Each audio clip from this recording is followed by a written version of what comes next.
Маңғыстау облысында 1013 шақырым республикалық маңыздағы жол бар. Оның ішінде қазір 101 шақырымда Атырау шекарасынан Бейнеу ауылына дейін орташа жөндеу жұмыстары жүргізілуде. 64 шақырымда Жетібай мен Құрық арасында күрделі жөндеу жұмыстары жүргізілуде.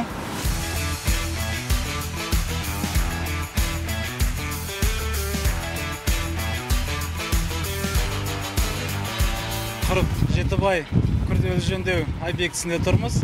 Ол екіге бөлінген 040, 40-64. Биылғы жылдың жоспарында 40-64-ті аяқтау жоспарлануда. Толығымен бұл жобада бір путепровод қарастырылған. Біз қазір осында тұрмыз. Одан бөлек 15 суағар бар, және 3 мал өткелі қарастырылған.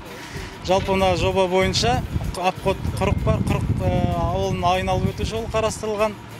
Мына жалпы Құрық портынан Жетібайға дейін ары қарай Атырауға шығатын жолды байланыстырады бұл жол.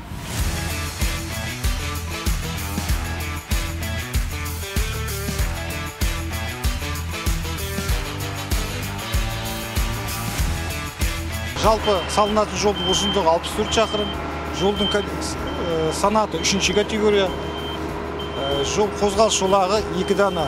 Қазір нысан басында 100-дің үстінде жұмысшыларымыз бар, 71 арнайы техника және де 50-дің үстінде бізде жүк көтергіш самосвалдарымыз бар. Бұл жерде қазір қолданып жатқан материалдың бәрі жергілікті, соны атап өткім келеді. Битумда, шебенде осы Маңғыстау өңірінен шығарылады.